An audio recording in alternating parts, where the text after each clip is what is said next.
TNN TV की बैनुल-अक़वामी खबरों के साथ मैं हूं उस्मा आरिफ। फुटबॉल वर्ल्ड कप के चौथे रोज दिन के आखिरी मैच में बेल्जियम ने कनाडा को 1-0 से हरा दिया।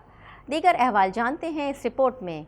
फुटबॉल वर्ल्ड कप के चौथे रोज दिन के आखिरी मैच में बेल्जियम ने कनाडा को 1-0 से हरा दिया। बेल्जियम ने कनाडा को 22वीं फीफा वर्ल्ड कप के ग्रुप एफ के पहले मैच में हराकर मेगा इवेंट का फातिहाना आगाज कर दिया। बेल्जियम की टीम से इंतहाई सख्त मुकाबले के बाद कनाडा की टीम को 1-0 गोल से शिकस्त दे दी। 36 बरस बाद फुटबॉल वर्ल्ड कप में खेलने वाली कनाडा की टीम ने मैच में शानदार खेल का मुजाहरा किया, ताहम पेनल्टी समेत गोल करने के कई अच्छे मौके जाया भी किए। मिची बातुशवाई ने एक गोल करके अपनी टीम की फतह में कुलीदी किरदार अदा किया। अहमद बिन अली स्टेडियम अल रयान में खेले गए दिन के आखिरी और मेगा इवेंट के 12वें मैच में ग्रुप एफ की टीमें बेल्जियम और कनाडा आमने सामने थीं।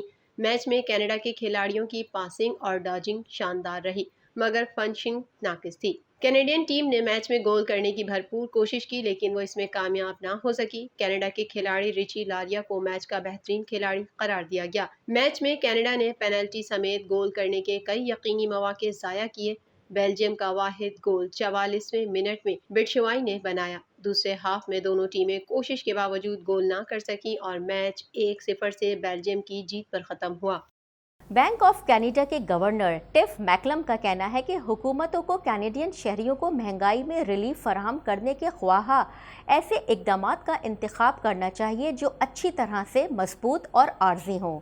मज़ीद जानते हैं इस रिपोर्ट में। बैंक ऑफ कनाडा के गवर्नर टिफ मैकलम का कहना है कि हुकूमतों को कैनेडियन शहरियों को महंगाई में रिलीफ फराहम करने के ख्वाहा ऐसे इक़दामात का इंतखाब करना चाहिए जो अच्छी तरह से मजबूत और आर्जी हों। हाउस ऑफ कॉमन्स कमेटी के इजलास में कंजर्वेटिव MP एडम चैम्बर्स ने गवर्नर से पूछा कि महंगाई को बढ़ाए बगैर रिलीफ फराहम करने के लिए कम आमदनी वाले कैनेडियन शहरियों को बराह रास्त मुंतकली या तवानाई के रिलीफ पैकेज में से कौन सा बेहतर तरीका है। जवाब में गवर्नर ने कहा कि टारगेटेड और आर्जी इक़दामात महंगाई को वसी बुनियादों से कम बढ़ाते हैं। मैकलम ने कहा शहरियों पर अफराते ज़र के असरात को कम करने के लिए पॉलिसियों के हदफ मुकर्रर करने की ज़रूरत है जिनके फ़वाइद सबसे ज़्यादा कमज़ोर तबके को मुहैया किए जा सकें। वफाकी हुकूमत ने सूबाई हुकूमतों के साथ मिलकर कैनेडियंस के मालियात पर पड़ने वाले धचके को नरम करने के इक़दामात के साथ बुलंद अफराते ज़र का जवाब दिया है, जबकि कुछ इक़दामात को कम आमदनी वाले अफराद को निशाना बनाया गया है।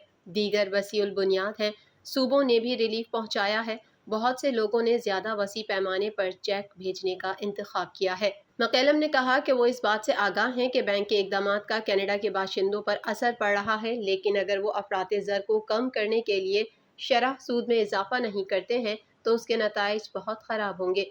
उन्होंने कहा कि हम इसे इससे ज़्यादा मुश्किल नहीं बनाना चाहते जितना कि होना है। बैंक ऑफ कनाडा के हुक्काम को कई दहाइयों की बुलंद अफराते ज़र के तनाज़र में मरकजी बैंक के पॉलिसी फैसलों के बारे में सवालात का सामना करना पड़ा। अक्टूबर में सालाना अफराते ज़र की शरह 6.9% थी, जो जून में 8.1% की चोटी से कम थी। मार्च के बाद से बैंक ऑफ कनाडा ने लगातार 6 बार शरह सूद में इजाफा किया है और तवक्को है कि दिसंबर में एक और शरह में इजाफे का ऐलान करेगा। कैनेडियन वज़ीर आज़म जस्टिन ट्रूडो ने चीनी सदर शी जिनपिंग के साथ होने वाली गुफ्तगू से मुताल्लिक अपनी तफसीली वजाहत पेश की है।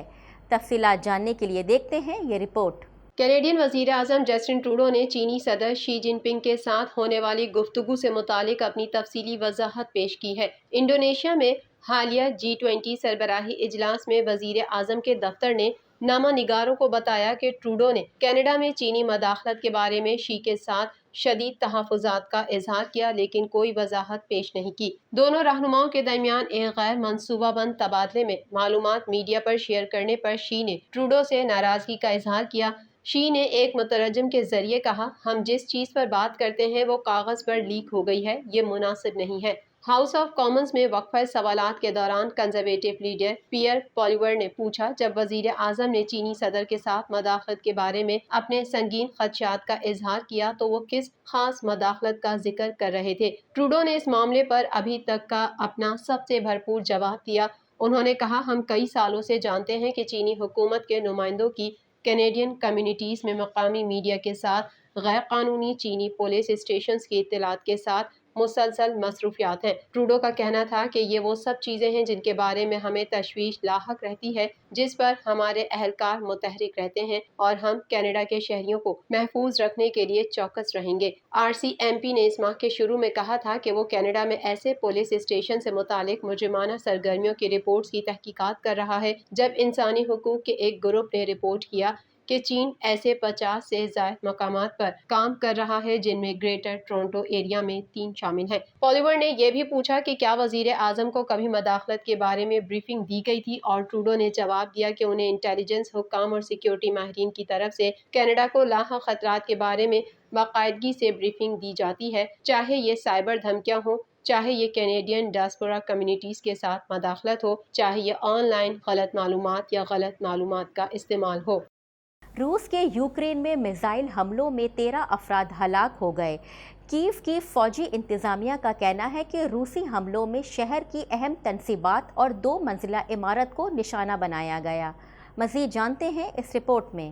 یوکرین میں روسی میزائل حملوں میں 13 افراد ہلاک ہو گئے۔ تفصیلات کے مطابق روس کے یوکرین میں میزائل حملوں میں 13 افراد ہلاک ہو گئے۔ کیف کی فوجی انتظامیہ کا کہنا ہے کہ روسی حملوں میں شہر کی اہم تنصیبات اور 2 منزلہ عمارت کو نشانہ بنایا گیا۔ دارالحکومت کیف میں پانی اور بجلی کی سپلائی بھی منقطع ہو گئی۔ غیر ملکی میڈیا رپورٹس کے مطابق روس کی جانب سے 70 کروز میزائل داغے گئے، جن میں سے یوکرینی ایئر فورس کے دعوے کے مطابق 50 کو تباہ کر دیا گیا۔ روسی فورسز نے فضائی حملے میں شہر کی اہم تنصیبات اور 2 منزلہ عمارت کو نشانہ بنایا۔ فضائی حملوں کا الرٹ جاری کر دیا گیا تھا۔ دوسری جانب امریکہ نے یوکرین کے لیے مزید $40 کروڑ کی فوجی امداد کا اعلان کر دیا ہے۔ یوکرین کو اسلحہ، گولہ بارود اور فضائی دفاعی آلات بھی دیے جائیں گے۔ اس حوالے سے امریکی وزیر خارجہ اینٹونی بلنکن نے کہا کہ یوکرین کے لیے مزید $400 ملین کی منظوری ہو گئی ہے۔ امداد میں اسلحہ، گولہ بارود اور فضائی دفاعی آلات شامل ہیں۔ امریکی وزیر خارجہ کا مزید کہنا تھا کہ امریکہ کی فوجی امداد سے جنگی میدان میں یوکرین کو بہترین مدد ملے گی۔ امریکہ اب تک یوکرین کو $19 ارب 70 کروڑ کی فوجی امداد دے چکا ہے۔ امریکی سینٹرل کمانڈ کا کہنا ہے کہ شام میں ترکیہ کی جانب سے کیے گئے حملوں نے امریکی فوجیوں کو خطرے میں ڈال دیا ہے۔ دیگر احوال جاننے کے لیے دیکھتے ہیں یہ رپورٹ۔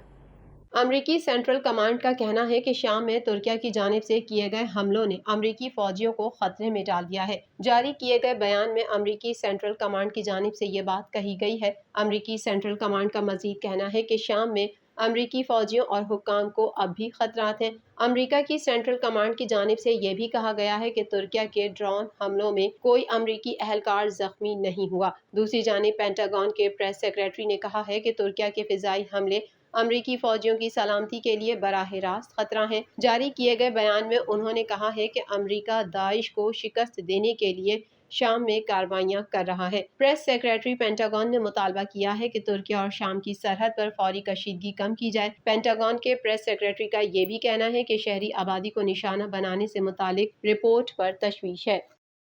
TNN TV کے نیوز بلیٹن سے فی الحال اتنا ہی۔ مزید خبروں اور اپڈیٹس کے لیے دیکھتے رہیے TNN TV۔